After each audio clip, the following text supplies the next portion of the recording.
What's up YouTube? How is it going? Today I'm gonna show you a new super app that I just found. I'm super stoked about that.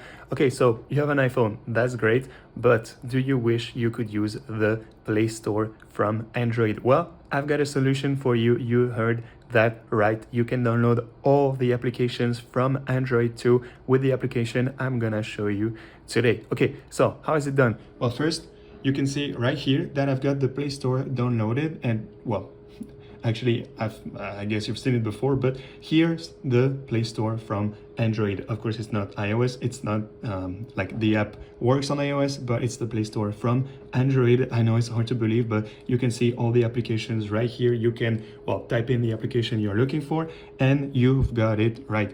Okay, so how do you get it? First, you will need to make sure about a couple different settings. So head to your settings, of course, go to General, go to About, and iOS version, you need to have an iOS version that is above 11. I believe it's not gonna be a problem if you have a recent phone, recent-ish, because 11 was a long time ago. So it shouldn't be a problem, but just make sure it's above 11, otherwise the application will not work properly. Okay, what else?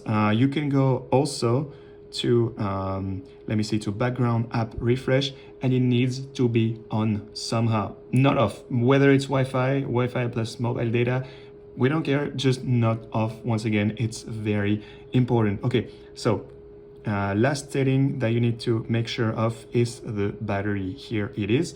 So battery, low power mode, you have it off. Once again, super important, low power mode off, otherwise the application will just not work. Once again, super important. Okay, so how do you get it? Well, it's as simple as it gets. You go to VIPadder.com, VIPadder, just write it like that, and then, well, you end up on the website and you can search for the application. You just search Play Store, you see it right there, and that's, yeah, that's basically it. Then there you go. Hope you like the tutorial, and I'll see you next time, guys.